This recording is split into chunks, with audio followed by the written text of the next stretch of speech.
48 Hukum Kekuasaan. Hukum ke-6. Carilah perhatian berapapun harga yang harus dibayar. Bagian pertama.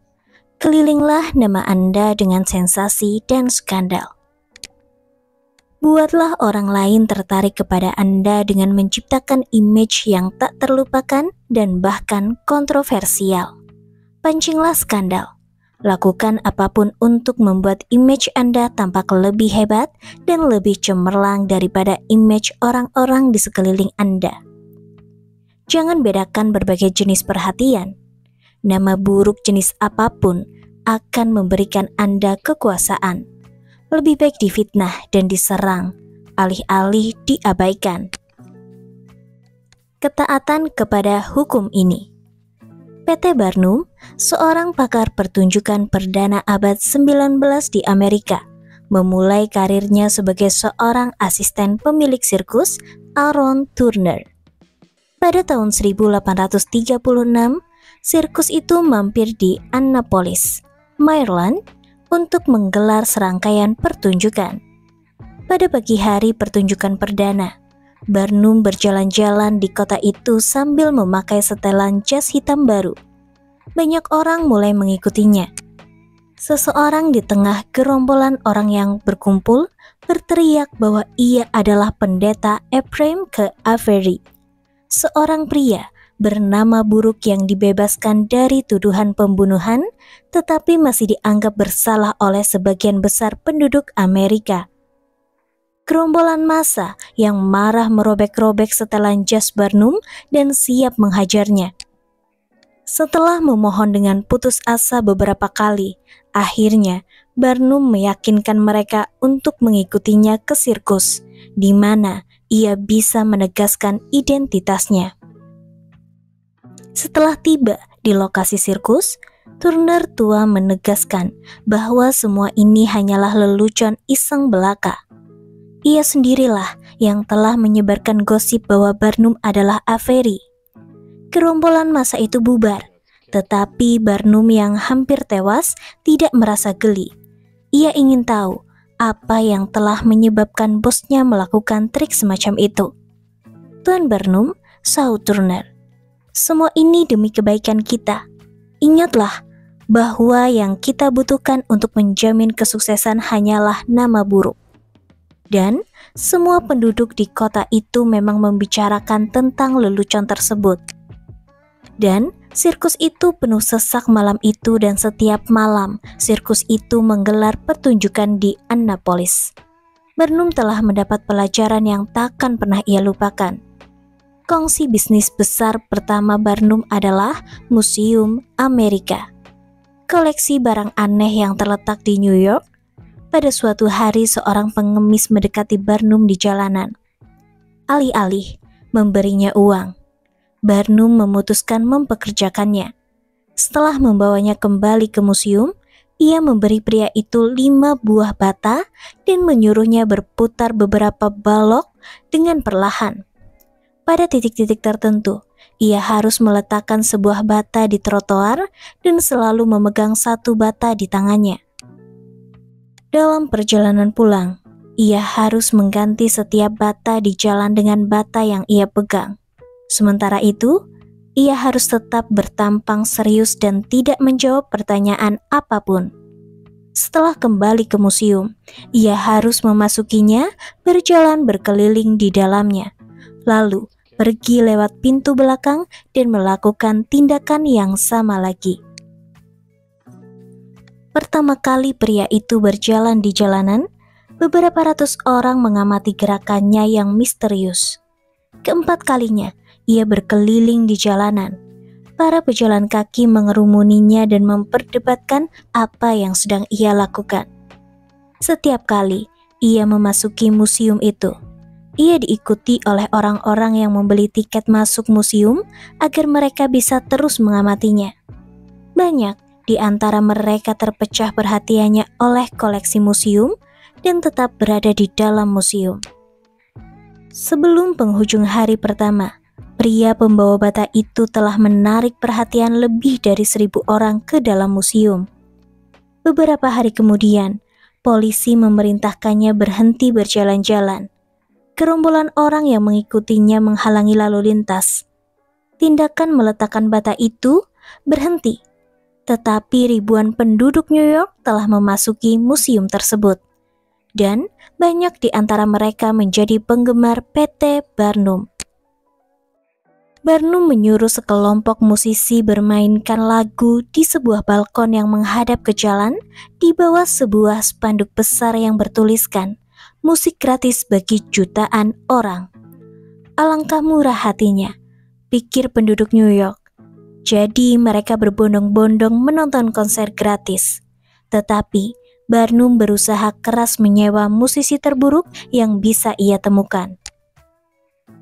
Jadi, tidak lama setelah band ini mulai melantunkan lagu, banyak orang yang terburu-buru membeli tiket masuk ke museum, di mana mereka bisa menjauhi kebisingan band itu dan kebisingan gerombolan orang yang mengolok-olok mereka. Salah satu keanehan pertama yang dibawa Barnum keliling negara Amerika Serikat adalah Joyce Heath, seorang wanita yang menyatakan bahwa dirinya berusia 161 tahun. Dan yang diiklankan Barnum sebagai seorang budak yang pernah menjadi perawat George Washington. Beberapa bulan kemudian, gerombolan penonton mulai berkurang jumlahnya. Jadi, Barnum mengirimkan surat anonim ke surat-surat kabar yang menyatakan bahwa Heath adalah tipuan yang hebat. Joyce Heath, tulisnya, bukanlah manusia, melainkan robot yang dibuat dari tulang paus, karet India, dan banyak per. Orang-orang yang tadinya tidak repot-repot melihatnya langsung merasa penasaran dan mencari tahu apakah gosip itu memang benar. Pada tahun 1842, Barnum membeli bingkai yang diakui sebagai bangkai Putri Duyung. Makhluk ini mirip dengan seekor monyet dengan tubuh seekor ikan, tetapi kepala dan tubuhnya menyatu dengan sempurna. Makhluk ini benar-benar menakjubkan. Setelah melakukan riset, Barnum mengetahui bahwa makhluk itu telah disatukan dengan mahir di Jepang, di mana tipuan ini telah mengakibatkan kegemparan besar. Namun demikian, Barnum memajang artikel di surat kabar seluruh pelosok Amerika yang menyatakan tertangkapnya Putri Duyung di Kepulauan Fiji. Ia juga mengirimkan cetakan lukisan yang menunjukkan Putri Duyung ke surat kabar. Pada saat ia memamerkan spesimen, perdebatan nasional telah muncul tentang keberadaan makhluk dongeng itu. Beberapa bulan sebelum kampanye Barnum, tidak ada seorang pun yang mempedulikan atau bahkan mengetahui tentang Putri Duyung. Sekarang, semua orang membicarakan mereka seolah-olah mereka nyata. Gerombolan orang banyak berduyun-duyun datang untuk melihat si Putri Duyung Fiji dan mendengar perdebatan tentang topik tersebut. Beberapa tahun kemudian, Barnum berkeliling Eropa bersama Jenderal Tom Thumb, seorang kurcaci berusia 5 tahun dari Connecticut yang Barnum nyatakan sebagai seorang anak laki-laki Inggris yang berusia 11 tahun. Dan yang telah ia latih untuk melakukan banyak tindakan menakjubkan.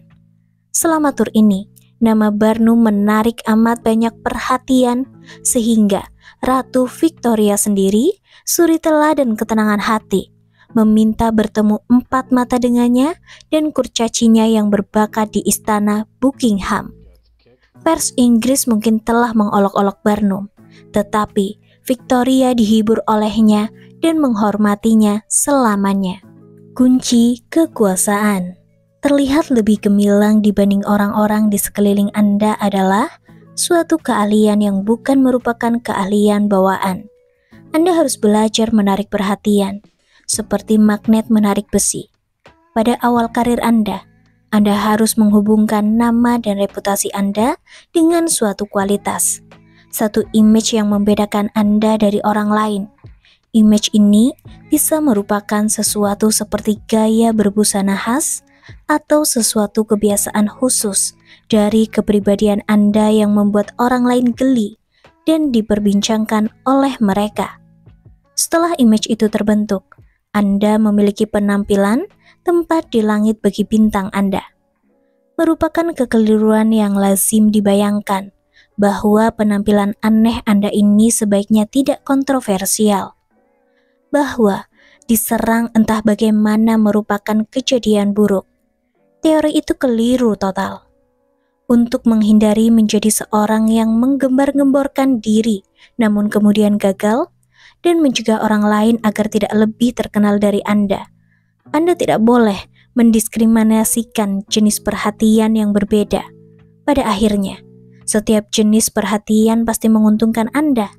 Sebagaimana yang telah kita lihat, Barnum menyambut serangan pribadi dan merasa tidak perlu membela dirinya sendiri. Ia sengaja menciptakan image sebagai seorang penipu. Istana Louis berisi banyak penulis, seniman, wanita cantik yang berbakat, dan pria serta wanita yang memiliki kebijakan yang tak tercela. Tetapi, tidak ada seorang pun yang lebih sering diperbincangkan daripada Duc de Lauzun. Duc berbadan pendek, hampir seperti kurcaci, dan ia cenderung melakukan jenis tindakan yang paling kurang ajar. Ia meniduri kekasih gelap raja dan secara terang-terangan menghina para penghuni istana lain dan juga sang raja sendiri. Namun demikian, Louis amat terperdaya oleh sifat ekstrentik sang Duc sehingga ia tak ingin Duc absen dari istananya. Rahasianya sederhana. Keanehan karakter Duc menarik perhatian banyak orang. Setelah banyak orang terpesona olehnya, mereka ingin agar ia tetap berada di dekat mereka, berapapun harganya. Masyarakat mendambakan sosok yang sangat hebat. Orang-orang yang lebih dari orang biasa dan orang rata-rata. Karena itu, jangan pernah takut akan kualitas yang membedakan Anda dan membuat orang lain memperhatikan Anda. Pancinglah kontroversi, bahkan skandal sekalipun. Lebih baik diserang, bahkan difitnah, daripada diabaikan. Semua profesi dikuasai oleh hukum ini, dan semua profesional harus memiliki sedikit keahlian menggelar pertunjukan. Ilmuwan besar Thomas Edison tahu bahwa untuk mengumpulkan uang, ia harus tetap diperhatikan publik berapapun harganya. Yang hampir sepenting ciptaan-ciptaannya sendiri adalah caranya menyajikannya kepada publik dan caranya menarik perhatian publik. Edison merancang eksperimen-eksperimen yang secara visual mencengangkan untuk memamerkan temuannya mengenai arus listrik. Ia membicarakan tentang ciptaan-ciptaan masa depan yang sepertinya fantastis pada saat itu. Robot dan mesin-mesin yang bisa memfoto pikiran. Yang tidak ingin berusaha ia ciptakan dengan menyia-nyiakan energinya. Tetapi yang membuat publik membicarakan dirinya, ia melakukan segalanya yang bisa ia lakukan untuk memastikan agar ia menerima lebih banyak perhatian daripada rival beratnya Nikola Tesla. Yang sesungguhnya mungkin lebih brilian daripada dirinya, tetapi namanya jauh lebih tidak dikenal. Pada tahun 1915 tersebar gosip bahwa Edison dan Tesla akan menjadi penerima gabungan penghargaan Nobel Fisika tahun ini. Penghargaan akhirnya diberikan kepada sepasang ahli fisika Inggris. Barulah kemudian diketahui bahwa komite pemberi penghargaan itu sesungguhnya sudah menemui Edison. Tetapi Edison menolak mereka karena tidak mau berbagi penghargaan itu dengan Tesla. Pada saat itu ketenaran Edison lebih aman daripada ketenaran Tesla. Dan Edison beranggapan lebih baik ia menolak penghargaan itu daripada mengizinkan rivalnya mendapat perhatian yang bahkan akan diberikan oleh publik dengan menerima penghargaan tersebut. Jika Anda mendapati diri Anda berada dalam posisi rendah yang menawarkan sedikit sekali peluang untuk menarik perhatian, trik yang efektif adalah menyerang orang yang paling mencolok, paling terkenal, dan paling berkuasa yang bisa Anda temukan.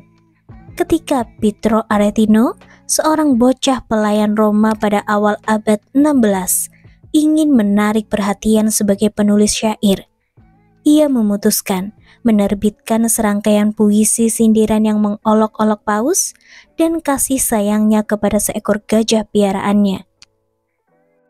Serangan itu langsung menyebabkan Aretino diperhatikan oleh publik. Serangan fitnah kepada seorang yang berkuasa akan menyebabkan efek yang serupa. Namun dengan demikian, ingatlah agar Anda jarang-jarang menggunakan taktik ini setelah Anda menarik perhatian publik. Karena jika tidak, tindakan itu bisa memuakan. Setelah menjadi pusat perhatian, Anda harus terus-menerus memperbaruinya dengan menyesuaikan dan mengubah metode. Jika publik akan muak, menganggap remeh diri Anda, dan akan memperhatikan seorang bintang yang lebih baru. Permainan ini membutuhkan kewaspadaan dan kreativitas konstan.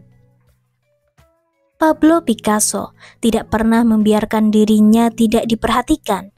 Jika namanya menjadi terlalu sering dihubung-hubungkan dengan satu gaya tertentu, ia sengaja membuat publik gusar dengan menghasilkan serangkaian lukisan baru yang benar-benar berbeda dengan harapan mereka.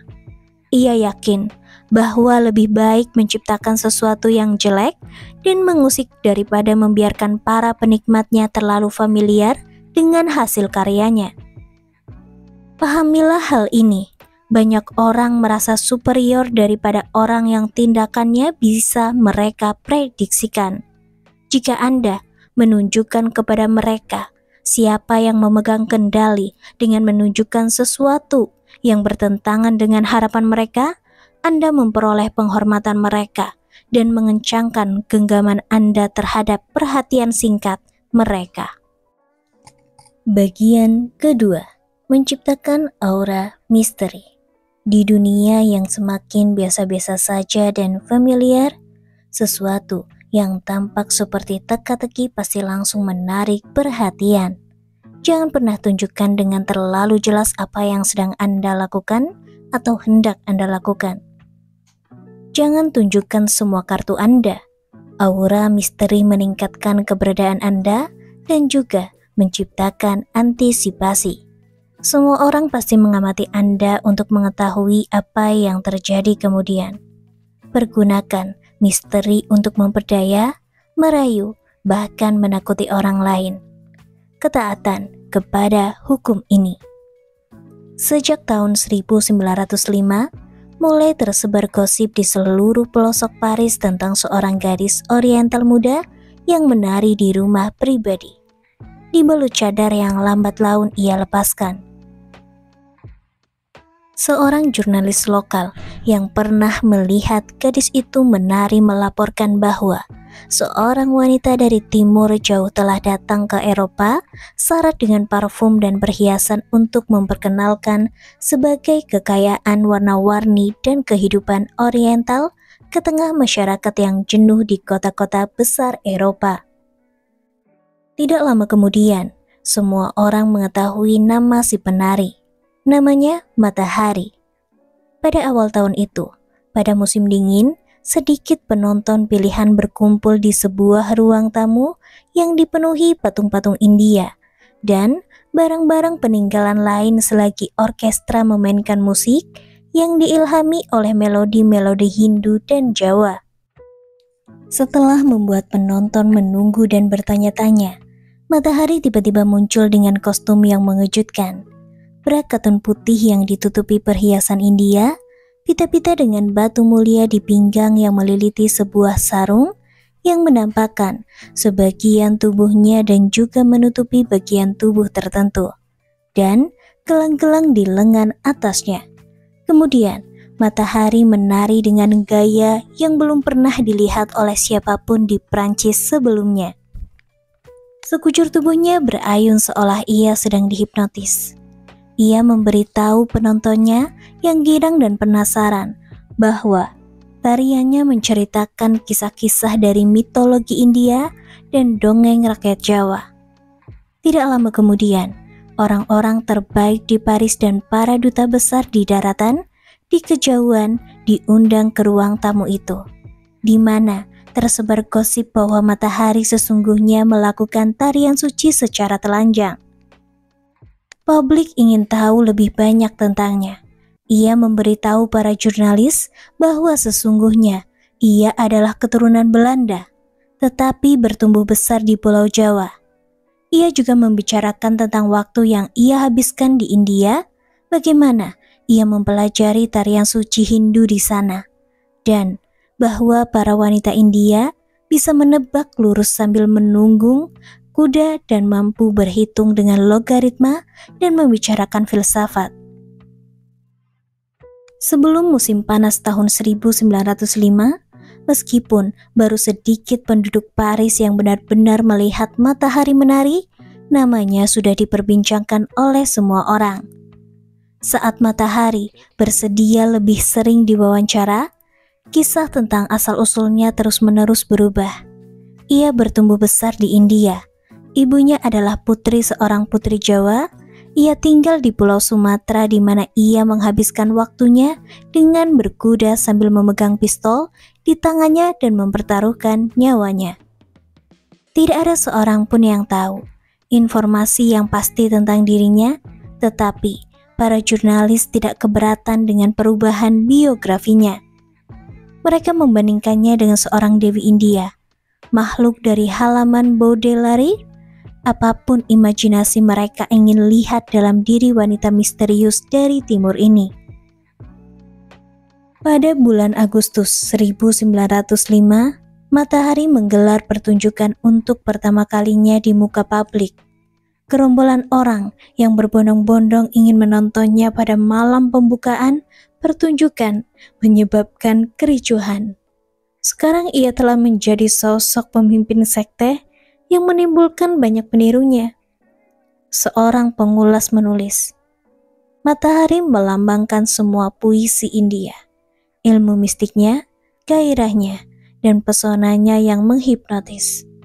Seorang pengulas lain menulis, jika India memiliki harta karun yang amat tak terduga seperti itu, maka semua pria Prancis akan berimigrasi ke tepi sungai Gangga. Tidak lama kemudian, ketenaran matahari dan tarian India sucinya tersebar keluar Paris. Diundang ke Berlin, Wina, dan Milan. Selama beberapa tahun berikutnya, ia menggelar pertunjukan di seluruh pelosok Eropa, berbaur dengan kalangan sosial tertinggi, dan memperoleh penghasilan yang memberinya kebebasan yang jarang dinikmati oleh seorang wanita pada zaman itu. Kemudian, menjelang akhir Perang Dunia I, ia ditangkap di Prancis, diadili, diputuskan bersalah, dan akhirnya dihukum mati sebagai mata-mata Jerman. Barulah selama persidangannya, kebenaran pun terbukti. Matahari tidak berasal dari Jawa atau India, tidak bertumbuh besar di negara timur, dan tidak memiliki sedikit pun darah ketimuran di dalam tubuhnya.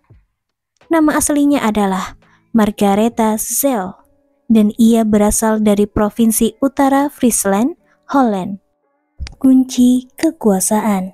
Di masa lalu, dunia ini dipenuhi hal-hal yang menakutkan dan tidak diketahui penyakit, bencana, para penguasa lain yang tak terduga. Misteri kematian itu sendiri, sesuatu yang tak bisa kita pahami, kita bayangkan lagi sebagai mitos dan roh. Tetapi, selama berabad-abad, melalui ilmu pengetahuan dan akal sehat, kita berhasil menerangi kegelapan. Hal-hal yang misterius dan menakutkan telah menjadi familiar dan nyaman. Namun, demikian terang ini memiliki harga yang harus dibayar. Di sebuah dunia yang semakin biasa-biasa saja, yang telah kehilangan misteri dan mitosnya, diam-diam kita mendambakan teka-teki, manusia, atau berbagai hal yang tak bisa langsung diinterpretasikan, dipahami, dan dijelaskan. Itulah kekuatan misteri. Misteri menguncang banyak interpretasi, membuat imajinasi kita senang, membujuk kita untuk percaya bahwa ada sesuatu yang menakjubkan yang disembunyikan. Dunia ini telah menjadi amat familiar dan para penghuninya menjadi amat bisa ditebak sehingga melingkupi diri dengan misteri hampir selalu berhasil membuat mereka menjadi pusat perhatian dan membuat kita memperhatikannya. Jangan bayangkan bahwa untuk menciptakan aura misteri, Anda harus menjadi manusia yang hebat dan memancing perasaan takjub. Misteri yang dijalin ke dalam tanduk sehari-hari dan halus memiliki kekuasaan yang jauh lebih besar untuk membuat orang lain takjub dan menarik perhatian Anda. Ingatlah hal ini. Sebagian besar manusia jujur bisa dibaca seperti buku yang terbuka. Hampir tidak hanya dengan menahan diri, tetap diam, dan sesekali melontarkan frase yang benar-benar bersifat mendua. Sengaja terlihat tidak konsisten dan bersikap aneh dengan cara paling halus, Anda akan memancarkan aura misteri. Setelah itu, orang-orang di sekeliling Anda pasti memperbesar aura itu dengan terus-menerus mencoba menginterpretasikan Anda. Baik seniman maupun penipu memahami rantai penting antara bersifat misterius dan menarik perhatian. Count Victor Lustig, bangsawan yang menjadi penipu, memainkan permainan itu dengan sempurna. Ia selalu melakukan berbagai tindakan yang berbeda atau yang sepertinya tidak masuk akal. Ia muncul di hotel-hotel terbaik, naik sebuah limo yang dikemudikan oleh seorang supir Jepang. Tidak ada seorang pun yang pernah melihat seorang supir Jepang sebelumnya. Jadi, hal ini tampak eksotis dan aneh. Lustig memakai busana termahal, tetapi selalu memakai sesuatu. Sebuah medali setangkai bunga, sebuah bantangan di tempat yang salah. Setidaknya, menurut aturan konvensional, tindakan ini tidak dianggap bercita rasa rendah, tetapi aneh dan membuat penasaran. Di hotel ia terlihat menerima telegram sepanjang waktu tanpa henti, yang dibawakan kepadanya oleh si supir Jepang. Telegram itu ia robek dengan benar-benar acuh. Ia duduk sendiri di ruang makan, membaca sebuah buku tebal yang tampak mengesankan. Tersenyum kepada orang lain, namun tetap acuh. Tentu saja, dalam waktu beberapa hari, seluruh penghuni hotel itu tertarik kepada pria aneh itu. Semua perhatian ini membuat Lustig bisa membujuk orang-orang bodoh dengan mudah. Mereka memohon agar ia menyimpan rahasia mereka dan menemani mereka. Semua orang ingin terlihat bersama bangsawan misterius tersebut. Saat melihat aura penuh teka-teki yang menyesatkan, mereka bahkan tidak akan sadar bahwa telah dirampok habis-habisan. Aura misteri bisa membuat seseorang yang biasa-biasa saja tampak cerdas dan mendalam. Aura misteri membuat Matahari, seorang wanita yang berpenampilan rata-rata dan memiliki kecerdasan rata-rata, tampak seperti seorang dewi, dan tariannya terlihat seperti tarian suci. Aura misteri tentang seorang seniman membuat hasil karyanya langsung lebih memancing rasa penasaran. Inilah trik yang dilakukan oleh Marcel Duchamp dengan sangat efektif.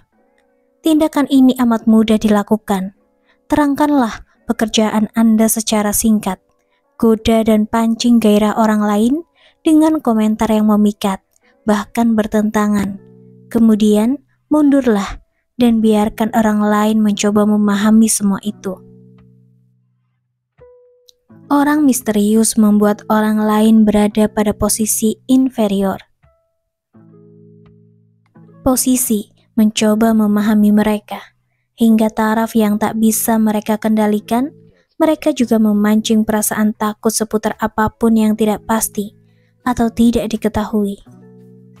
Semua pemimpin hebat tahu bahwa aura misteri membuat orang lain tertarik kepada mereka dan menciptakan kesan yang mengintimidasi.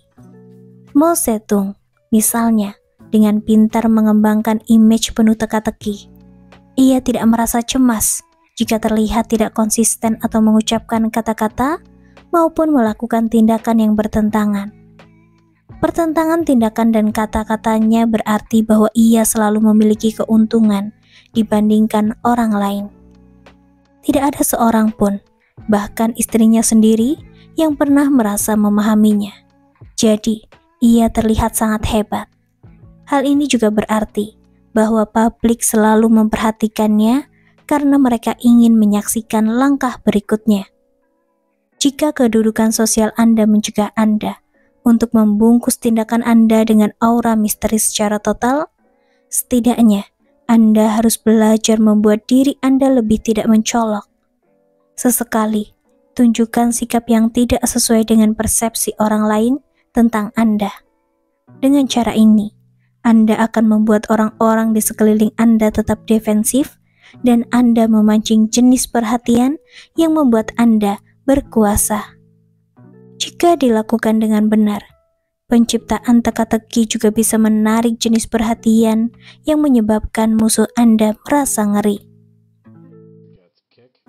Selama Perang Punik Kedua, Jenderal Karthago yang hebat, Hannibal, menyebabkan malapetaka kepada Roma dan perjalanannya. Hannibal dikenal atas kecerdasan dan sikap bermuka duanya. Di bawah kepemimpinannya, pasukan tentara Karthago, meskipun jumlahnya lebih sedikit daripada tentara Romawi, terus-menerus mengakali mereka. Tetapi pada suatu ketika, para pengintai Hannibal melakukan satu kesalahan buruk dengan memimpin pasukannya ke daerah rawa dan membelakangi laut. Tentara Roma memblokir jalan-jalan kecil di gunung yang mengarah kepada pedalaman, dan jenderalnya Fabius sangat gembira. Akhirnya, ia berhasil memerangkap Hannibal. Setelah menempatkan prajurit-prajurit jaga di jalan-jalan kecil di gunung, ia membuat rencana untuk menghancurkan pasukan Hannibal. Tetapi, pada tengah malam, prajurit jaga itu melihat pemandangan yang misterius. Satu prosesi cahaya besar-besaran terlihat sedang berjalan mendaki gunung. Cahaya itu berjumlah ribuan. Jika mereka adalah pasukan Hannibal, mereka tiba-tiba bertambah 100 kali lipat.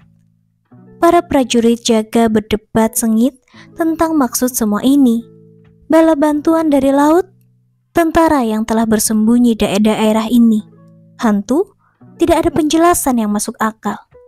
Saat mereka mengamati kebakaran terjadi di seluruh pelosok gunung, dan sebuah suara berisik terdengar oleh mereka dari bawah, seperti suara tiupan sejuta trompet. Para prajurit jaga itu berpikir bahwa mereka adalah setan. Para prajurit jaga itu, prajurit yang paling berani dan paling masuk akal dalam tentara Romawi, kabur dari pos mereka dengan panik. Sebelum keesokan harinya, Hannibal telah meloloskan diri dari rawa. Apa triknya? Apakah dia benar-benar sudah menyulap setan? Sesungguhnya, apa yang telah Hannibal lakukan adalah memerintahkan mengikat ranting untuk dipasang di tanduk ribuan kerbau yang berkelana dengan pasukannya sebagai hewan pengangkut. Ranting-ranting itu kemudian dinyalakan, memberi kesan seolah ada obor yang dipegang oleh sejumlah besar tentara yang mendaki gunung.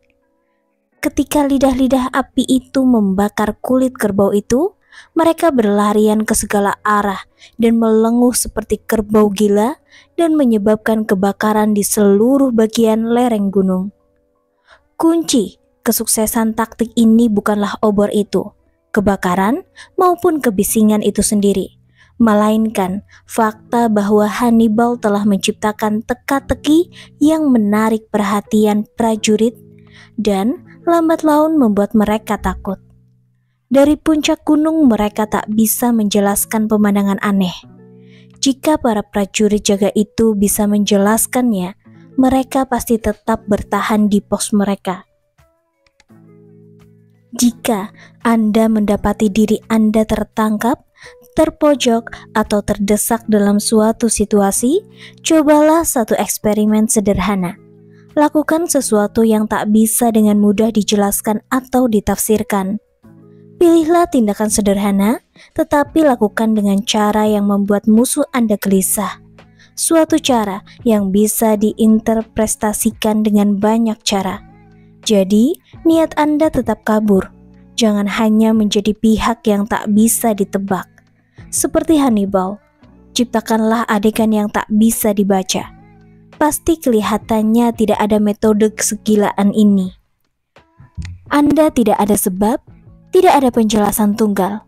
Jika Anda melakukan tindakan ini dengan benar, Anda akan memancing perasaan takut dan gentar para prajurit jaga akan meninggalkan pos mereka. Sebutlah taktik itu taktik dengan sangat efektif dalam drama Shakespeare untuk menakuti ayah tirinya Claudius melalui tindak tanduk misterius. Hal-hal misterius membuat kekuasaan Anda tampak lebih besar dan lebih menakutkan. Pembalikan hukum. Pada permulaan kenaikan Anda ke puncak kekuasaan, Anda harus menarik perhatian berapapun harganya. Tetapi saat Anda naik semakin tinggi, Anda harus terus-menerus menyesuaikan diri. Jangan pernah buat publik bosan dengan menggunakan taktik yang sama. Aura misteri amat bermanfaat bagi orang yang perlu mengembangkan aura kekuasaan dan membuat diri mereka diperhatikan. Tetapi aura itu harus tampak seimbang dan terkendali.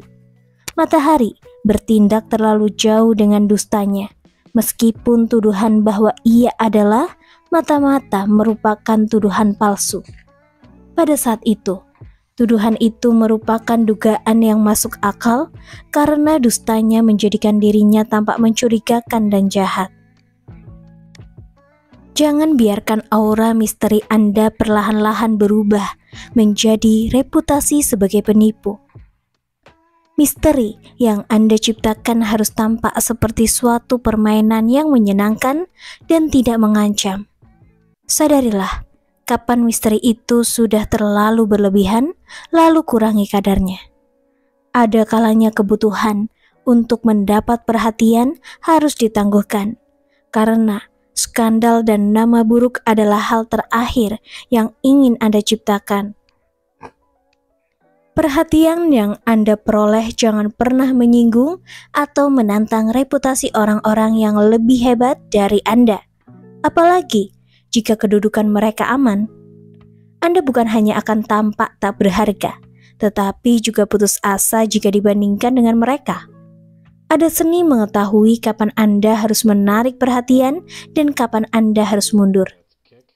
Lola Montes adalah salah seorang pelaksana hebat seni menarik perhatian. Ia berhasil naik jabatan dari seorang gadis Irlandia kelas menengah menjadi kekasih Franz Liszt dan kemudian kekasih gelap serta penasihat militer Raja Ludwig dari Bavaria. Namun, bertahun-tahun kemudian, ia kehilangan akal sehatnya tentang proporsi menarik perhatian yang tepat. Di London pada tahun 1850 akan digelar pertunjukan Macbeth karya Shakespeare yang menampilkan aktor terhebat pada zaman itu, yaitu Charles John Kent. Semua orang penting di kalangan masyarakat Inggris akan menonton pertunjukan tersebut. Ada gosip bahwa bahkan Ratu Victoria dan Pangeran Albert akan muncul di hadapan publik. Adat istiadat periode itu menuntut agar semua orang duduk sebelum ratu tiba.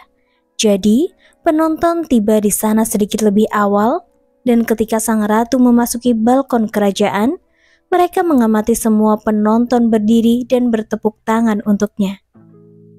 Ratu dan pangeran menunggu, kemudian membungkuk, semua orang duduk dan lampu-lampu diredupkan.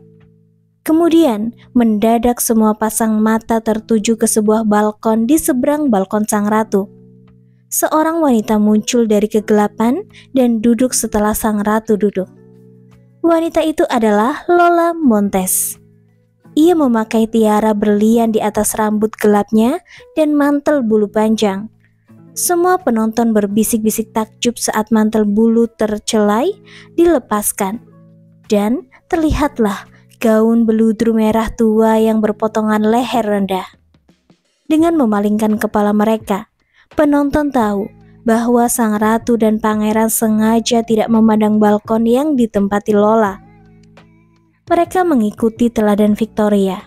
Jadi, sepanjang sisa malam itu, Lola Montes diabaikan.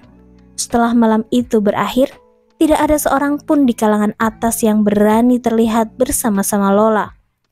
Segenap kekuasaan magnetisnya sudah lenyap. Semua orang kabur saat melihatnya. Masa depannya di Inggris sudah berakhir. Karena itu, jangan pernah terlihat terlalu serakah untuk mendapat perhatian. Karena hal itu menandakan perasaan tidak aman, dan perasaan tidak aman mengenyahkan kekuasaan. Pahamilah bahwa ada kalanya tindaklah baik bagi Anda untuk menjadi pusat perhatian. Ketika Anda berada di hadapan seorang raja maupun ratu, misalnya penguasa yang setara dengan mereka, membungkuklah dan jangan jadi pusat perhatian. Jangan pernah saingi mereka. Hukum ketujuh.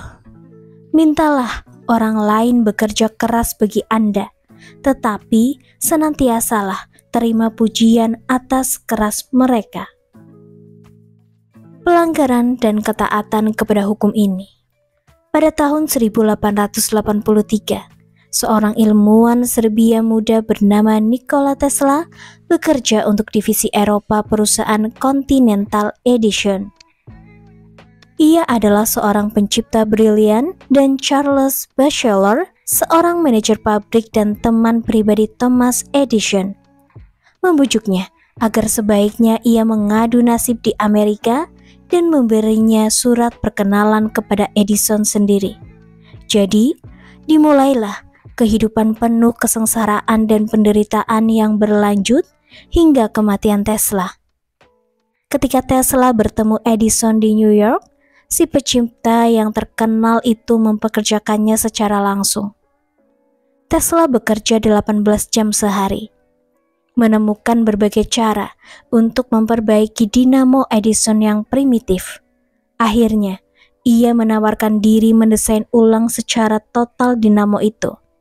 Bagi Edison, sepertinya hal ini merupakan tugas monumental yang bisa berlangsung selama bertahun-tahun tanpa ada hasil apa-apa. Tetapi, ia memberitahu Tesla, ada uang $50.000 di dalamnya untukmu jika kau bisa melakukannya. Tesla bekerja keras, siang sampai malam untuk mengerjakan proyek itu, dan setahun kemudian ia menghasilkan versi dinamo Edison yang jauh lebih baik. Lengkap dengan kendali yang otomatis. Ia menghadap Edison untuk menyampaikan berita baik itu dan menerima uang $50.000. Edison merasa senang dengan perbaikan itu karena ia dan perusahaannya akan menerima pujian atas temuan itu. Tetapi bila menyangkut persoalan uang, ia memberitahu pria Serbia muda itu, "Tesla, kau tidak mengerti humor orang Amerika," dan malah memberinya kenaikan gaji yang kecil. Obsesi Tesla adalah menciptakan sistem arus listrik alternating current. Edison yakin akan sistem direct current dan bukan hanya menolak mendukung riset Tesla, tetapi juga kemudian hari berusaha sekuat tenaga untuk menyabotnya. Tesla meminta bantuan kepada tokoh terkemuka Pittsburgh, George Westinghouse, yang telah membuka perusahaan listriknya sendiri. Westinghouse mendanai total riset Tesla dan menawarkan padanya kesepakatan royalti yang murah hati dari keuntungan yang diperoleh di masa depan. Sistem AC yang dikembangkan Tesla masih menjadi standar. Tetapi setelah berbagai paten didaftarkan atas namanya, para ilmuwan lain datang untuk mengakui ciptaan itu dan menyatakan bahwa mereka telah meletakkan dasar-dasar untuknya. Nama Tesla hilang di tengah-tengah kericuhan itu. Publik malah menghubung-hubungkan ciptaan itu dengan Westinghouse sendiri. Setahun kemudian, Westinghouse terjebak dalam tawaran pengambilan alih perusahaan dari J. Pierpont Morgan yang memaksanya membatalkan kontrak royalti murah hati yang telah ditandatanganinya dengan Tesla. Westinghouse menjelaskan kepada si ilmuwan bahwa perusahaannya tak bisa bertahan jika harus membayar royalti secara total kepadanya. Ia membujuk Tesla untuk menerima tawaran pembelian hak-hak patennya seharga $216.000. Jumlah uang ini memang besar, tetapi jauh lebih kecil daripada nilai hak-hak patennya pada saat itu, yaitu sebesar $12 juta. Para ahli keuangan itu telah melucuti Tesla dari kekayaan, hak-hak patennya, dan pada dasarnya pujian atas ciptaan terhebat sepanjang karirnya. Pada tahun 1917, selama tahun-tahun terakhir hidupnya, di tengah kemiskinannya, Tesla diberitahu bahwa ia akan menerima medali Edison dari American Institute of Electrical Engineers. Ia menolak menerima medali tersebut. Anda menawarkan, tuturnya, menghormatiku dengan suatu medali yang bisa kusematkan di jaketku dan aku bisa berkeliling dengan bangga selama 1 jam yang kusia-siakan di hadapan anggota institut Anda. Anda ingin menghias tubuhku dan terus membiarkanku kelaparan karena Anda gagal memberi pengakuan kepada benakku serta produk-produk kreatif benakku yang telah memberikan landasan keberadaan sebagian besar institut Anda. Kunci kekuasaan. Dunia memiliki dinamika hutan. Ada orang-orang yang hidup dengan berburu dan membunuh. Ada sejumlah besar makhluknya yang hidup dari buruan orang lain. Jenis makhluk kedua yang lebih tidak imajinatif seringkali tidak mampu melakukan pekerjaan yang penting demi menciptakan kekuasaan. Tetapi, jika semula mereka paham bahwa jika mereka menunggu cukup lama, mereka selalu bisa menemukan hewan lain untuk bekerja keras untuk mereka. Jangan naif. Sekarang ini selagi Anda bekerja keras mengerjakan suatu proyek, ada burung-burung hering yang berputar-putar di atas Anda dan mencoba mencari cara untuk bertahan hidup dan bahkan bertumbuh subur dari kreativitas Anda. Tidak ada gunanya mengeluh tentang hal ini atau membuat diri Anda capek dengan sikap sengit Anda. Sebagaimana yang Tesla lakukan, lebih baik Anda melindungi diri Anda sendiri dan bergabung dalam permainan ini. Setelah Anda menetapkan basis kekuasaan, jadilah seperti burung hering dan hindarikan diri Anda dari pengerahan banyak waktu dan energi.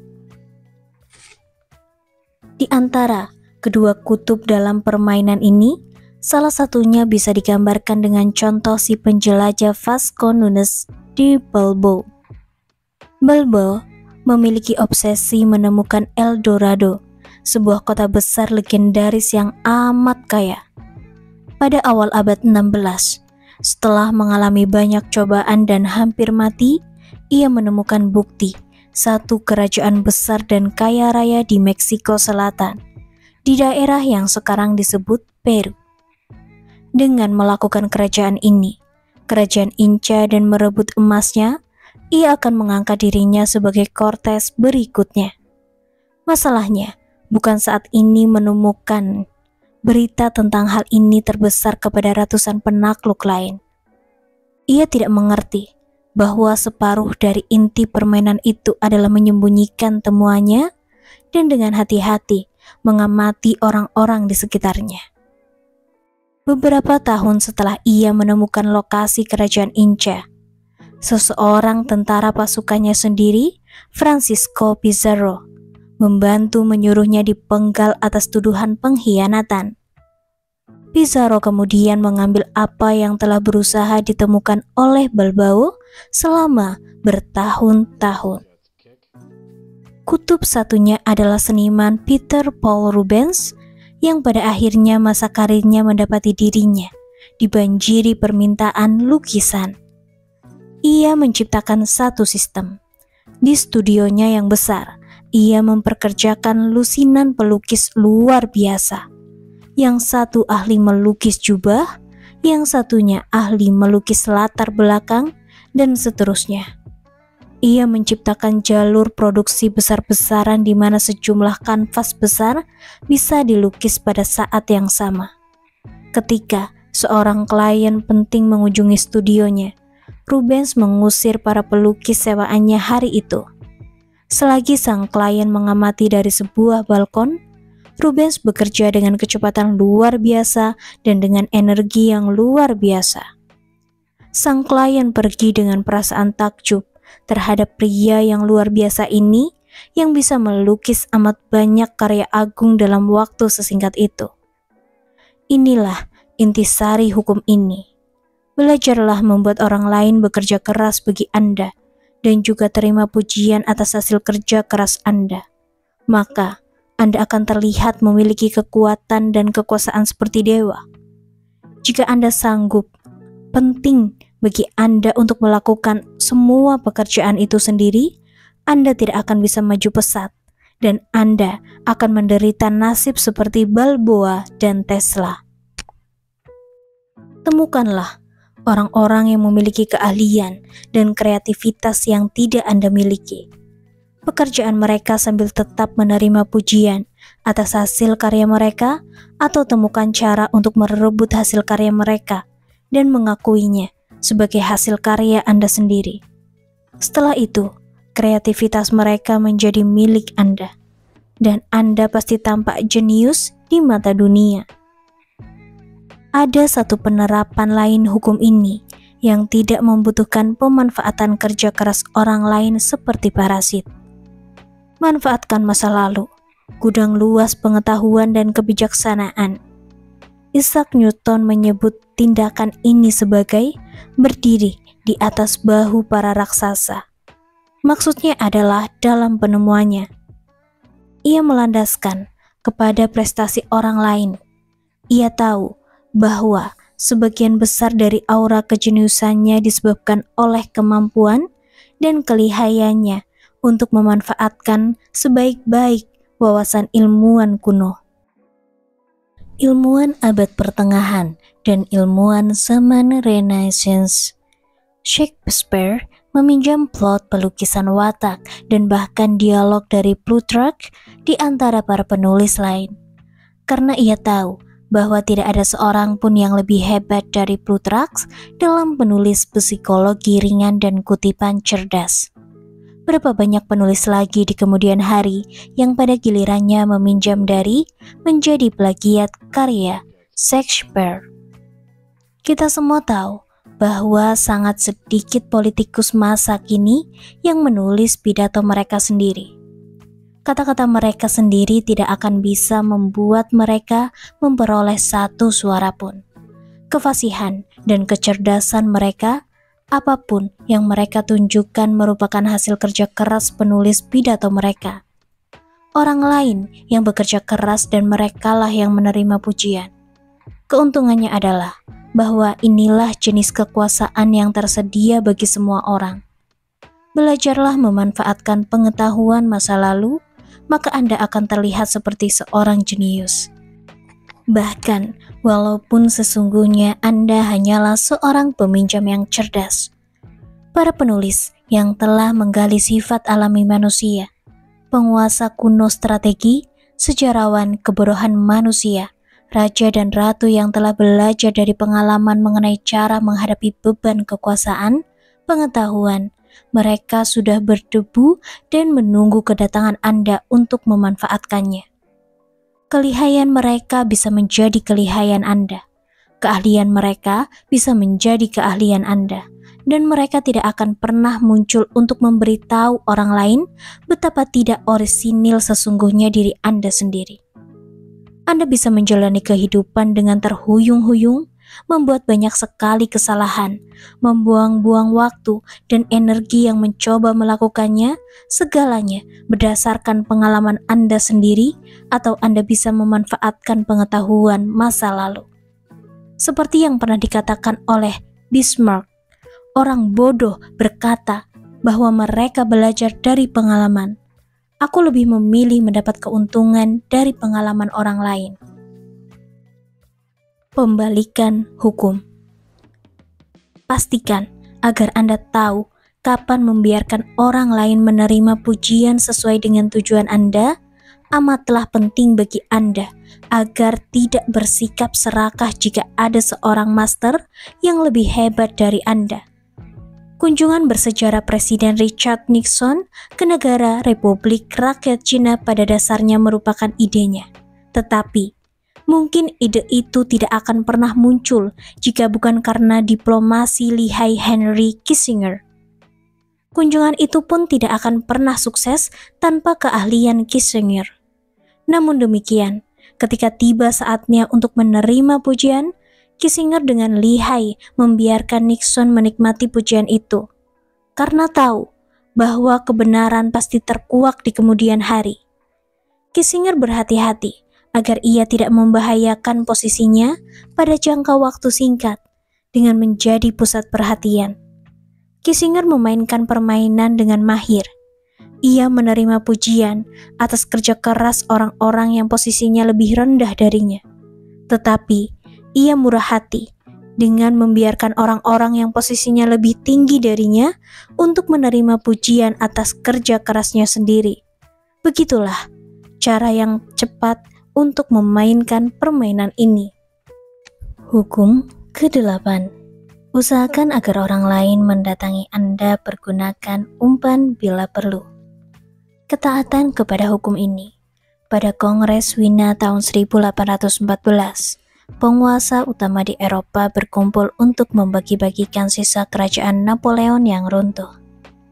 Kota besar itu amat meriah dan pesta-pesta dansa yang digelar adalah pesta yang paling menakjubkan dalam sejarah. Namun demikian, yang membayangi semua peristiwa itu adalah Napoleon sendiri. Alih-alih dihukum mati atau diasingkan ke tempat terpencil, ia telah dikirimkan ke Pulau Elba, tidak jauh dari pesisir pantai Italia. Bahkan, saat dipenjara di sebuah pulau, seorang pria yang pemberani dan kreatif seperti Napoleon Bonaparte membuat semua orang gelisah. Pihak Austria berencana membunuhnya di Pulau Elba, tetapi memutuskan bahwa tindakan itu terlalu berisiko. Alexander, Tsar Rusia yang temperamental, memperbesar kegelisahan itu dengan mencak-mencak selama kongres berlangsung ketika sebagian dari Polandia tidak diberikan kepadanya. Hati-hatilah, karena aku akan membebaskan monster itu. Semua orang tahu bahwa monster yang ia maksud adalah Napoleon. Di antara semua negarawan yang berkumpul di Wina, hanya Talleyrand, mantan Menteri Luar Negeri Napoleon yang terlihat tenang dan tidak cemas. Rasanya seolah ia sudah mengetahui sesuatu yang tidak diketahui orang lain. Sementara itu, di Pulau Elba, hidup Napoleon bagaikan sandiwara jenaka kegemilangannya di masa lalu. Sebagai raja, Elba ia telah diizinkan membentuk penghuni istana, ada seorang koki, seorang pengatur busana, seorang pianis resmi, dan sejumlah abdi istana. Semua ini dirancang untuk memperlakukan Napoleon, dan sepertinya taktik ini berhasil. Namun demikian, musim dingin terjadi serangkaian peristiwa yang amat aneh dan dramatis, sehingga tampak seperti naskah suatu drama. Elba dikelilingi oleh kapal-kapal perang Inggris dan meriam. Mereka mencakup semua titik keluar yang ada. Namun demikian, entah bagaimana pada siang bolong tanggal 26 Februari 1815, sebuah kapal dengan 900 orang penumpangnya menjemput Napoleon dan melaut. Pihak Inggris mengejar kapal itu, tetapi kapal itu berhasil kabur. Inilah pelarian diri yang mustahil dilakukan yang mencengangkan publik di seluruh pelosok Eropa dan membuat para negarawan yang menghadiri Kongres Wina ketakutan. Meskipun pasti lebih aman bagi Napoleon untuk meninggalkan Eropa, ia bukan hanya memilih kembali ke Eropa, tetapi juga memperbesar bahaya dengan berbaris di Paris bersama sekelompok kecil tentara dengan harapan bisa merebut kembali tahtanya. Strateginya berhasil. Banyak orang dari berbagai kalangan menyembah-nyembahnya. Satu pasukan di bawah pimpinan Marsekal Ney cepat-cepat dikirim dari Paris untuk menangkapnya. Tetapi ketika para tentara itu bertemu mantan pemimpin kesayangan mereka berganti pihak. Napoleon dinyatakan sebagai kaisar lagi. Banyak relawan mendapati pasukan tentaranya. Penduduk negara itu amat gembira. Di Paris, gerombolan massa menjadi si liar. Sang raja yang telah menggantikan Napoleon kabur dari negara. Selama 100 hari berikutnya, Napoleon memerintah Prancis, namun demikian, perasaan gembiranya yang meluap-luap itu pun mereda. Prancis bangkrut, sumber dayanya hampir ludes, dan hanya ada sedikit tindakan yang bisa Napoleon lakukan tentang hal ini. Pada perang Waterloo bulan Juni tahun itu, akhirnya ia dikalahkan selamanya. Kali ini musuhnya sudah mendapat pelajaran berharga. Mereka mengasingkannya ke Pulau Saint Helena yang tandus di dekat tepi pantai barat Afrika. Di sana ia tidak bisa berharap kabur lagi. Kunci kekuasaan. Berapa kali skenario telah terjadi dalam sejarah. Seorang pemimpin yang agresif memulai serangkaian langkah yang berani yang dimulai dengan memberinya lebih banyak kekuasaan. Namun demikian, perlahan-lahan kekuasaannya mencapai puncaknya dan tidak lama kemudian segalanya berbalik melawannya. Sejumlah musuhnya menggabungkan kekuatan. Saat mencoba mempertahankan kekuasaannya, ia membuat dirinya letih dengan bolak-balik ke sana kemari. Jadi akhirnya ia pun ambruk. Alasan bagi kemunculan pola ini adalah bahwa orang yang agresif itu jarang memegang kendali total. Ia tak bisa memandang lebih dari beberapa langkah ke depan. Tak bisa menyadari konsekuensi langkah berani itu atau langkah berani yang lain.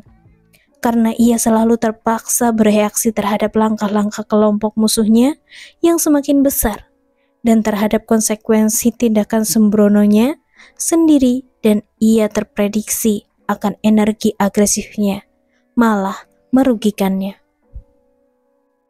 Di dunia kekuasaan, Anda harus bertanya kepada diri Anda sendiri, apa gunanya manajer musuh ke sana kemari sambil mencoba memecahkan masalah dan mengalahkan musuh jika Anda tidak pernah merasa memegang kendali? Mengapa Anda selalu bereaksi terhadap beragam peristiwa, alih-alih mengarahkan beragam peristiwa itu? Jawabannya sederhana. Gagasan Anda tentang kekuasaan keliru. Anda telah salah mengira tindakan agresif sebagai tindakan efektif. Dan sering tindakan yang paling efektif adalah mundur. Tetap tenang dan membiarkan orang lain merasa frustasi dengan perangkap yang telah Anda pasang bagi mereka. Bermain demi kekuasaan jangka panjang, alih-alih kemenangan cepat. Ingatlah hal ini. Industri kekuasaan adalah kemampuan untuk mempertahankan inisiatif, membuat orang lain bereaksi terhadap langkah-langkah Anda, menjaga agar lawan Anda dan orang-orang di sekitar Anda mempertahankan diri. Saat Anda membuat orang lain mendatangi Anda, tiba-tiba Andalah orang yang mengendalikan situasi tersebut dan orang yang memegang kendali memiliki kekuasaan. Ada dua hal yang harus terjadi untuk menempatkan Anda pada posisi ini. Anda sendiri harus belajar menguasai emosi Anda dan jangan pernah dipengaruhi amarah.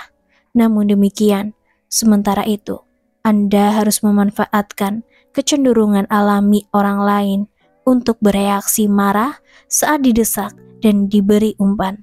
Pada akhirnya nanti, kemampuan membuat orang lain mendatangi Anda adalah senjata yang jauh lebih dahsyat daripada senjata agresi. Pelajarilah cara Talleyrand, pakar seni ini, melakukan trik sulit. Pertama-tama, Ia menaklukkan dorongan untuk mencoba meyakinkan sesama negara lawan lain dan mereka perlu mengasingkan Napoleon ke tempat yang amat jauh. Sangatlah alami untuk ingin membujuk orang lain dengan cara membela kasus Anda dan menegaskan kehendak Anda dengan kata-kata Anda sendiri.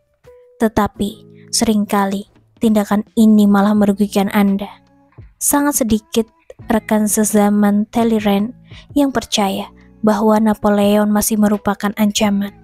Jadi, jika ia menghabiskan banyak energi dengan berusaha meyakinkan mereka, ia hanya akan membuat dirinya tampak konyol. Sebaliknya, ia menahan diri dan menguasai emosinya. Yang terpenting dari segalanya, ia memasang perangkap yang manis dan tidak bisa ditolak untuk Napoleon. Talleyrand tahu kelemahan pria tersebut, ketidaksabarannya, kebutuhannya untuk meraih posisi tertinggi dan disayangi oleh rakyat. Ia memanfaatkan semua kelemahan Napoleon dengan sempurna. Ketika Napoleon mencaplok umpanya, tidak ada bahaya bahwa mungkin ia berhasil dan balas menyerang Talleyrand, yang lebih mengetahui kondisi miskin Prancis daripada siapapun juga. Bahkan, andai Napoleon bisa mengulangi semua kesulitan ini, kemungkinan kesuksesannya pasti jauh lebih besar. Andai ia bisa memilih sendiri kapan dan di mana ia bertindak, dengan memasang perangkap yang tepat, Talleyrand mengendalikan waktu dan tempat. Kita semua memiliki energi yang terbatas.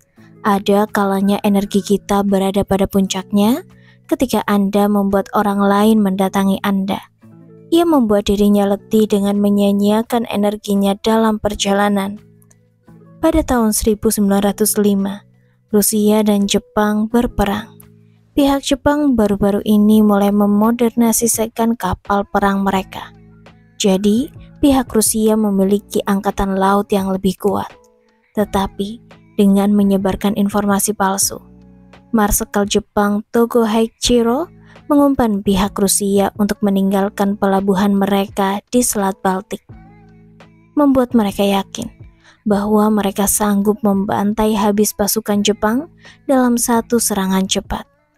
Pasukan Rusia tak bisa mencapai Jepang lewat rute tercepat, melalui Selat Gibraltar dan kemudian terusan Suez menuju Samudra Hindia. Mereka semua sempat dikendalikan oleh pihak Inggris, dan Jepang adalah sekutu Inggris. Mereka terpaksa mengitari semenanjung Harapan yang terletak di ujung selatan Afrika dan memperpanjang perjalanan laut itu sejauh lebih dari 6.000 mil. Setelah pasukan itu melewati semenanjung Harapan, pihak Jepang menyebarkan kisah palsu lain. Mereka akan berlayar untuk meluncurkan serangan balasan. Jadi, pihak Rusia berlayar terus hingga ke Jepang karena mereka telah menentukan siaga perang. Pada saat mereka tiba, para pelaut mereka tegang dan letih akibat bekerja terlalu keras.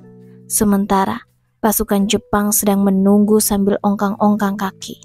Meskipun peluang menang mereka kecil dan mereka kurang pengalaman dalam perang zaman modern di laut, pasukan Jepang berhasil meluluh lantahkan pasukan Rusia. Segalanya tergantung dari beberapa menarik umpan Anda. Jika perangkap Anda cukup menarik, maka pergolakan emosi dan keinginan musuh Anda akan membutuhkan mereka terhadap realita. Semakin serakah diri mereka, maka akan semakin mudah membimbing mereka ke arah yang kita inginkan. Pembalikan hukum.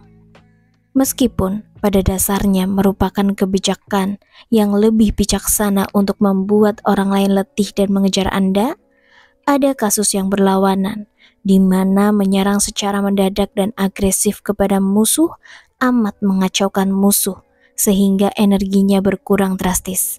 Alih-alih membuat orang lain mendatangi Anda, Andalah yang mendatangi mereka, memaksakan persoalan itu dan memegang tumpuk kepemimpinan. Serangan cepat bisa menjadi senjata yang menakjubkan, karena serangan cepat memaksa orang lain bereaksi tanpa ada waktu untuk berpikir atau membuat rencana. Tanpa ada waktu berpikir, orang lain pasti salah menilai dan bertahan. Taktik ini adalah kebalikan taktik menunggu dan memasang umpan, tetapi memiliki fungsi yang sama. Anda membuat musuh Anda merespon terhadap keinginan Anda. Orang-orang seperti Charles Borgia dan Napoleon menggunakan elemen serangan cepat yang sama untuk mengintimidasi dan mengendalikan orang lain.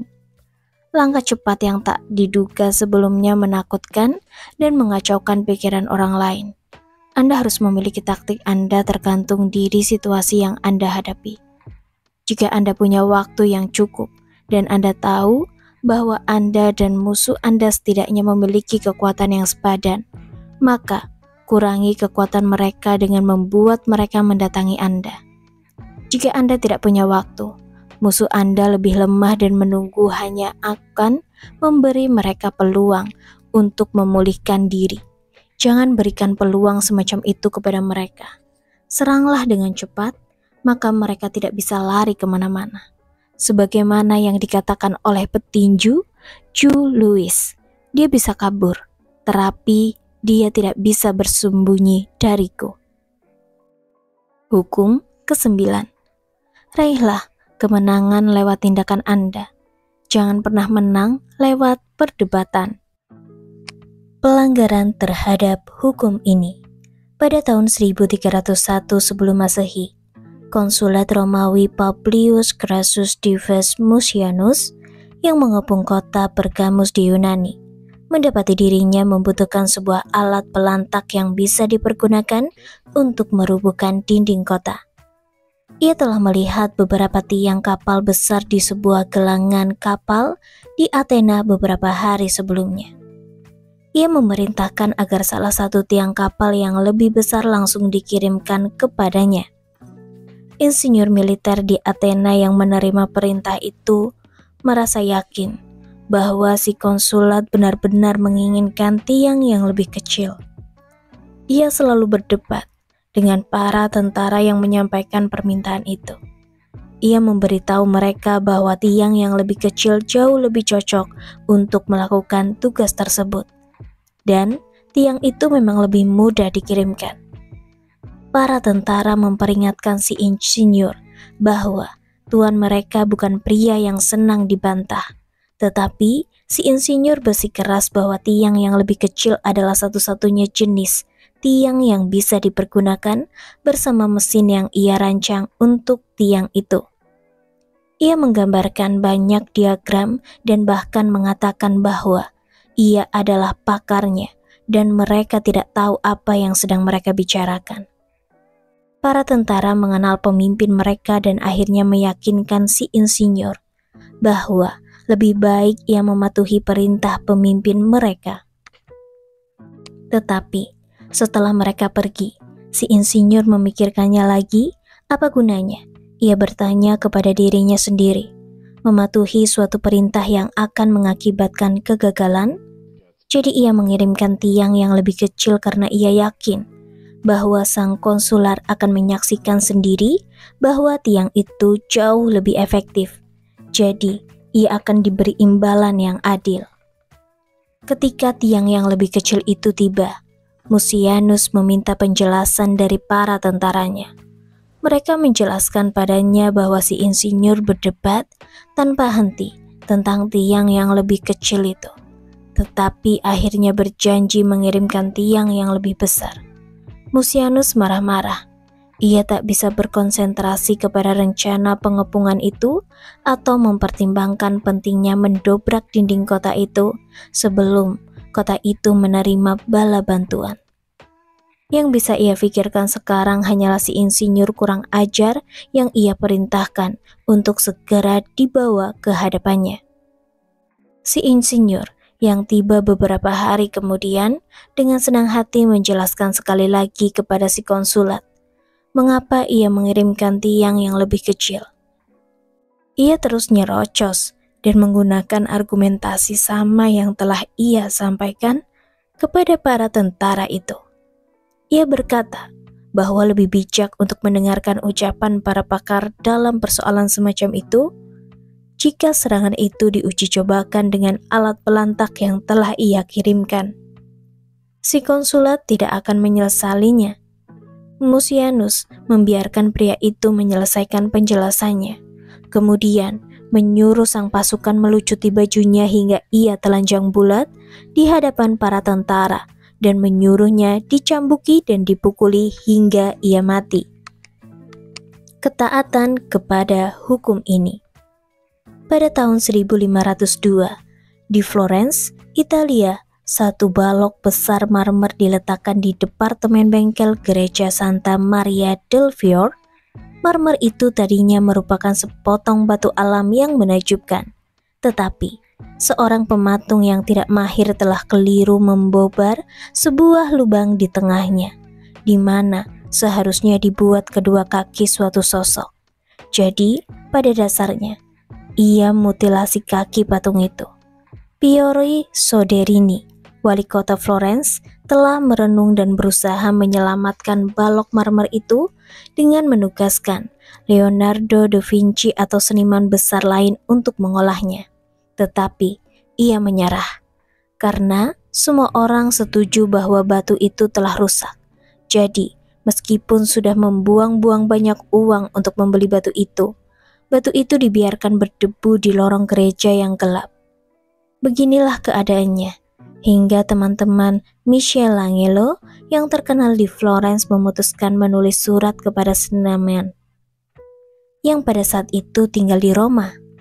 Mereka berkata bahwa hanya Michelangelo sendirilah yang sanggup melakukan sesuatu dengan marmer tersebut. Michelangelo berangkat ke Florence memeriksa batu tersebut dan menarik kesimpulan bahwa ia memang bisa mengukir sosok indah dari batu itu dengan mengadaptasi pose patung itu sesuai batu yang telah dimutilasi. Soderini membantah bahwa semua ini hanya buang-buang waktu saja. Tidak ada seorang pun yang bisa menyelamatkan bencana separah itu. Tetapi akhirnya ia setuju membiarkan Michelangelo mengolahnya. Michelangelo memutuskan bahwa ia akan membuat patung Daud yang masih muda dengan ketapel di tangannya. Kunci kekuasaan. Di dunia kekuasaan, Anda harus belajar menilai langkah Anda dari dampak jangka panjangnya kepada orang lain. Masalah yang muncul dengan mencoba membuktikan sesuatu atau meraih kemenangan melalui perdebatan adalah bahwa pada akhirnya, Anda takkan pernah merasa yakin apa dampaknya kepada orang-orang yang berdebat dengan Anda. Mungkin mereka terlihat menyetujui ucapan Anda dengan sopan, tetapi di dalam batin mereka mungkin membenci Anda, atau mungkin sesuatu yang Anda ucapkan dengan kurang hati-hati, bahkan menyinggung perasaan mereka. Kata-kata yang memiliki kemampuan tersembunyi dan berbahaya untuk diinterpretasikan sesuai suasana hati dan perasaan tidak aman orang lain. Bahkan, argumentasi yang terbaik pun tidak memiliki landasan yang mantap. Karena kita semua tidak percaya sifat kata-kata yang licin. Selain itu, beberapa hari setelah menyetujui ucapan seseorang, seringkali kita kembali kepada pendapat lama kita hanya karena kebiasaan belaka. Pahamilah kata-kata ini. Di mana banyak dan mudah didapat. Semua orang tahu bahwa di tengah-tengah perdebatan sengit, kita semua bersedia mengucapkan apapun untuk menyongkong pendapat kita. Kita bersedia mengutip ayat Alkitab, merujuk statistika yang tidak bisa dibuktikan. Siapa yang bisa dibujuk dengan omong kosong semacam itu? Tindakan dan demonstrasi jauh lebih dahsyat dan bermakna. Tindakan dan demonstrasi ada di depan mata kita dan bisa kita lihat sendiri. Ya, sekarang hidung patung itu terlihat bagus. Tidak ada kata-kata yang menyinggung perasaan, tidak ada kemungkinan kesalahpahaman. Tidak ada seorang pun yang bisa memperdebatkan bukti yang didemonstrasikan. Sebagaimana yang diucapkan oleh Baltasar Gracian, kebenarannya biasanya terlihat dan jarang didengar. Bujuk rayu yang paling dahsyat melampaui tindakan dan berupa simbol. Kekuatan sebuah simbol, selembar bendera, suatu kisah mitos atau monumen peristiwa emosional tertentu, adalah bahwa semua orang memahami Anda tanpa perlu mengucapkan apapun. Pada tahun 1975, ketika Henry Kissinger terlibat dalam negosiasi yang membuat frustasi dengan pihak Israel tentang dikembalikannya sebagian dari Gurun Sinai yang telah mereka rebut dalam perang tahun 1967. Tiba-tiba ia memecahkan ketegangan suatu pertemuan dan memutuskan melihat-lihat pemandangan. Ia mengunjungi puing-puing benteng kuno Masada yang dikenal oleh semua rakyat Israel sebagai tempat di mana 700 kesatria Yahudi melakukan bunuh diri pada tahun 73 Masehi, alih-alih menyerah kepada pasukan Roma yang mengepung mereka. Rakyat Israel langsung memahami pesan yang tersirat dalam kunjungan Kissinger. Secara tidak langsung, ia menuduh mereka memancing bunuh diri massal. Meskipun kunjungan itu sendiri tidak mengubah pendapat mereka, tetapi bisa membuat mereka berpikir jauh lebih serius daripada pemberian peringatan langsung apapun. Simbol-simbol seperti ini mengandung makna emosional yang sangat mendalam. Pembalikan hukum. Argumentasi verbal memiliki suatu manfaat vital dalam dunia kekuasaan untuk mengalihkan perhatian dan menutupi jejak Anda saat Anda mempraktikkan tipuan atau terjebak di tengah suatu dusta. Dalam kasus semacam itu, Anda akan beruntung jika Anda berdebat dengan segenap keyakinan yang bisa Anda kerahkan. Seretlah orang lain ke dalam argumentasi untuk mengalihkan perhatian mereka dari langkah tipuan Anda. Saat terjebak di tengah suatu dusta, semakin emosional dan yakin diri Anda, maka Anda pasti lebih tidak mungkin terlihat berbohong. Teknik ini telah menyelamatkan nyawa banyak penipu. Sekali waktu, Victor Lustig, si penipu yang sangat unggul, menjual lusinan kotak palsu yang ia akui bisa menyalin uang kepada lusinan orang bodoh di seluruh pelosok Amerika Serikat. Setelah mengetahui kesalahan mereka, orang-orang bodoh itu biasanya memilih tidak melaporkannya, mengambil risiko dipermalukan oleh publis tersebut. Tetapi, seorang pria bernama Sheriff Richard dari wilayah Resmen, Oklahoma, bukanlah jenis pria yang bersedia menerima setelah ditipu seharga $10.000. Jadi, pada suatu pagi ia melacak Lustig ke sebuah hotel di Chicago. Lustig mendengar ketukan pintu. Ketika ia membuka pintu, ia memandang laras sebuah pistol. "Apa masalahmu?" tanyanya dengan tenang. "Bajingan kau," teriak sang sheriff. "Aku akan membunuhmu.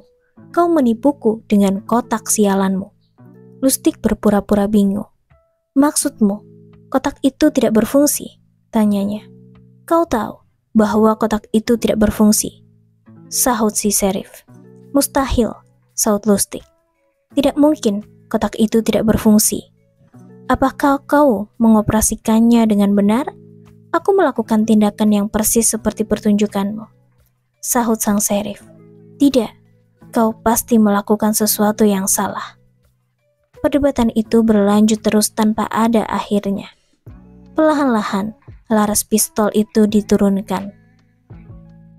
Setelah itu, Lustig melakukan tahap 2 dalam taktik argumentasi. Ia menuturkan sejumlah petunjuk teknis tentang cara mengoperasikan kotak itu, memperdaya sheriff secara total yang sekarang tampak lebih ragu akan dirinya sendiri dan bantahannya. "Dengar," ujar Lustig, "aku akan mengembalikan uangmu sekarang juga. Aku juga akan memberimu instruksi tertulis tentang cara mengoperasikan mesin tersebut, dan aku akan pergi ke Oklahoma untuk memastikan agar mesin itu bekerja dengan benar. Kau tidak akan rugi." Sheriff itu setuju dengan enggan. Untuk memuaskannya lebih lanjut, Lustig mengeluarkan 100 uang kertas bernilai $100 dan memberikan uang itu kepadanya, dan menyuruhnya rileks dan bersenang-senang pada akhir pekan di Chicago. Setelah lebih tenang dan sedikit bingung, Sheriff itu akhirnya pergi beberapa hari kemudian. Lustig membaca surat kabar pagi. Akhirnya, ia menemukan apa yang ia cari. Artikel singkat yang melaporkan penangkapan, persidangan, dan hukuman yang dijatuhkan kepada Sheriff Richard karena telah menggunakan uang palsu. Lustig telah memenangkan argumentasi itu. Sang Sheriff tak pernah menganggapnya lagi. Hukum ke-10. Infeksi. Hindarilah orang-orang yang tidak bahagia dan sial. Pelanggaran terhadap hukum ini dilahirkan di Limerick, Irlandia. Pada tahun 1818, Mary Gilbert datang ke Paris pada tahun 1840-an untuk mengadu nasibnya sebagai seorang penari dan pemain sandiwara. Dengan memilih nama Lola Montes, ia menyatakan bahwa ia adalah seorang penari flamenco dari Spanyol. Sebelum tahun 1845, karirnya memburuk dan untuk bertahan hidup ia menjadi seorang wanita penghibur. Ia segera menjadi salah satu seorang wanita penghibur yang lebih sukses di Paris. Hanya seorang pria yang bisa menyelamatkan karir menari Lola, Alexandre Dujair, pemilik surat kabar dengan oplah terbesar di Prancis, dan juga kritikus drama surat kabar. Lola memutuskan merayu dan menaklukkannya. Setelah menyelidiki kebiasaan Alexander, Lola mengetahui bahwa ia pergi berkuda setiap pagi. Sebagai seorang penunggang kuda yang sangat baik juga, Lola berkuda pada suatu pagi dan tanpa sengaja berpapasan dengan Alexander. Tidak lama kemudian, mereka berkuda bersama-sama setiap hari. Beberapa minggu kemudian Lola pindah ke apartemennya. Selama beberapa waktu mereka berdua hidup bahagia bersama. Dengan bantuan Dujarir, Lola mulai membangkitkan kembali karir-tarirnya. Walaupun membahayakan posisi sosialnya, Dujarir memberitahu teman-temannya bahwa ia akan menikahi Lola pada musim semi. Meskipun Dujarir sangat mencintai Lola, kehidupannya mulai menukik drastis. Kekayaannya di bidang bisnis berubah dan teman-temannya yang berpengaruh mulai menghindarinya. Pada tahun 1846, Lola Montes berada di Munich, di mana ia memutuskan merayu dan menaklukkan Raja Ludwig dari Bavaria. Ia mengetahui bahwa cara terbaik untuk mendekati Ludwig adalah melalui perwira pembantunya, Count Otto von Riedberg, seorang pria yang menggemari gadis-gadis cantik. Pada suatu hari ketika sang Count sedang sarapan di sebuah kafe outdoor, Lola menunggangi kudanya. Kebetulan terlempar dari sadelnya dan mendarat di dekat kaki Riedberg. Sang Count cepat-cepat membantunya dan merasa terpesona. Ia berjanji memperkenalkannya kepada Ludwig. Riedberg mengatur janji temu untuk memperkenalkan Lola kepada sang raja.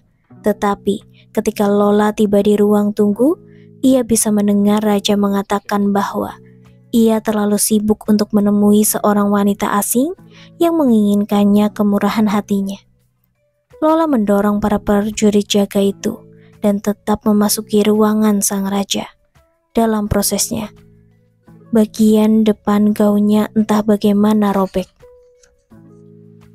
Semua orang tercengang, terutama sang raja sendiri, karena payudara Lola yang telanjang terlihat jelas.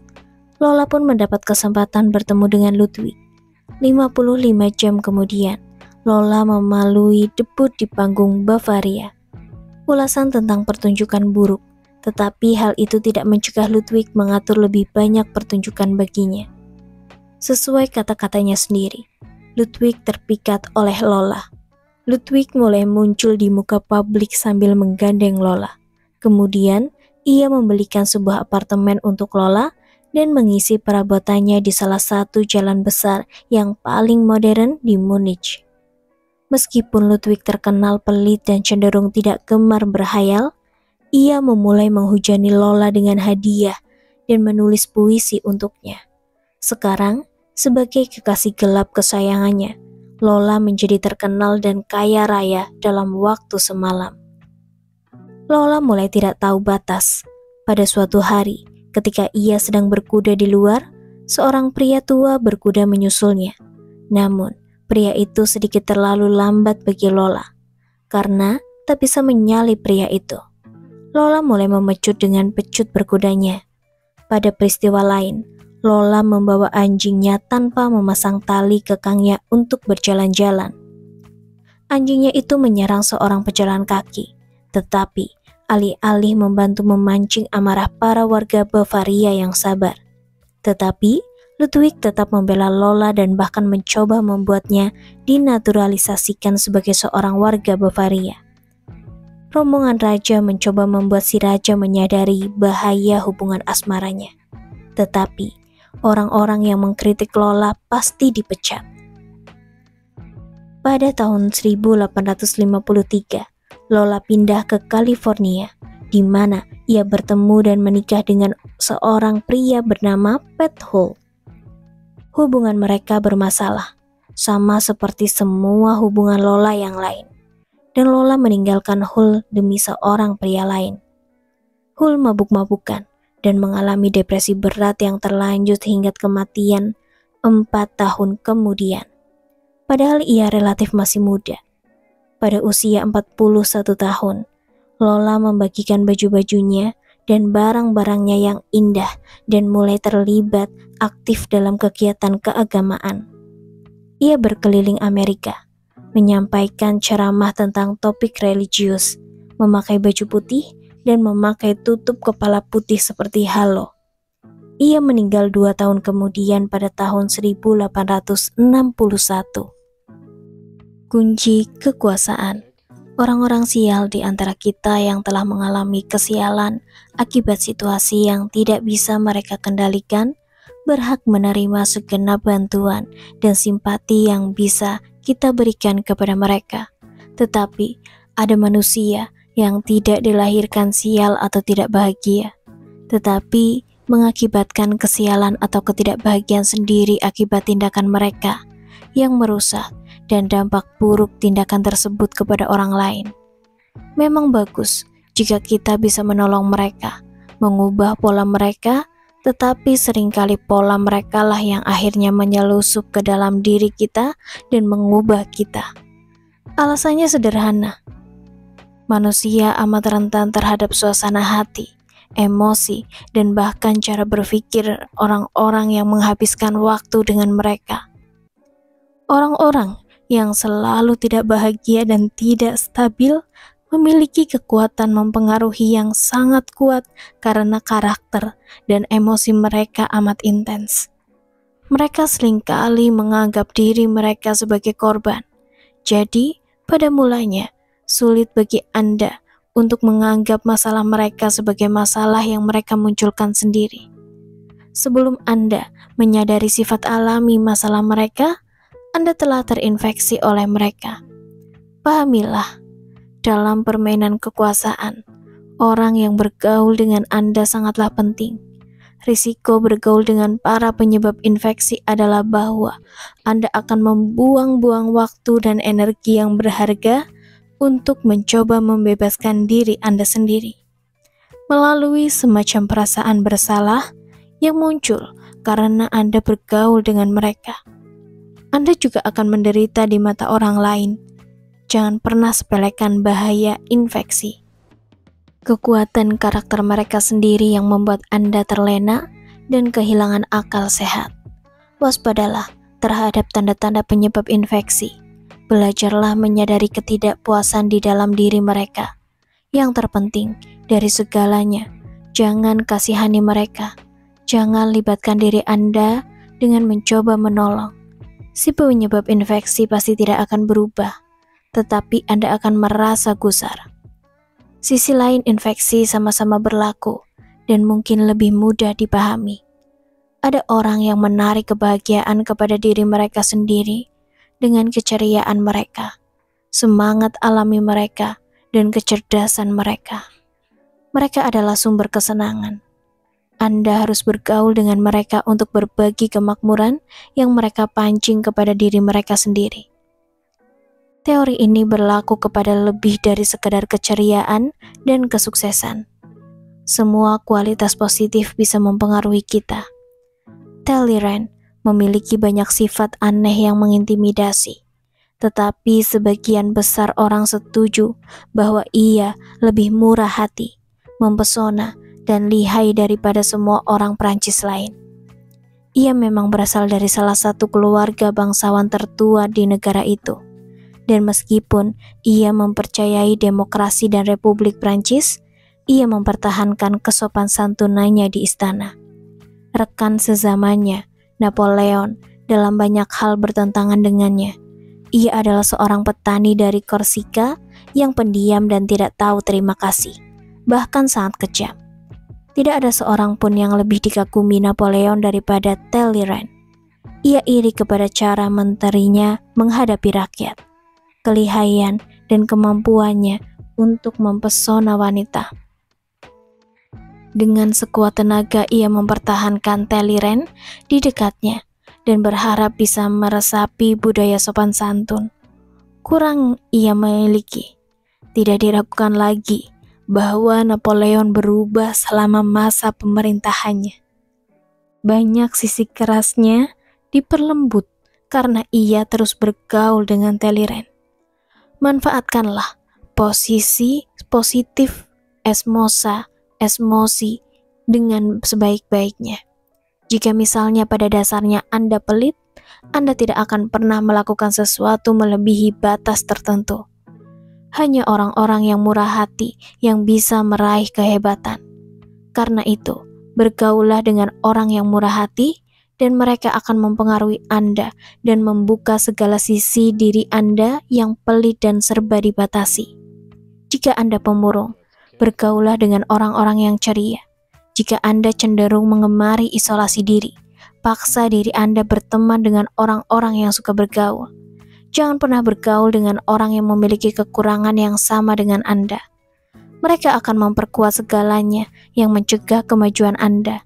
Jalin saja bergaulan dengan orang yang positif. Jadikan teori ini peraturan hidup Anda. Maka Anda akan meraih lebih banyak keuntungan dibandingkan semua terapi yang ada di dunia ini. Pembalikan hukum. Hukum ini tidak memungkinkan adanya pembalikan. Penerapan hukum ini bersifat universal. Tidak ada apapun yang bisa Anda peroleh dengan bergaul dengan orang-orang yang mempengaruhi Anda dengan kesengsaraan mereka. Hanya ada kekuasaan dan keberuntungan yang bisa Anda peroleh dengan bergaul dengan orang-orang yang beruntung.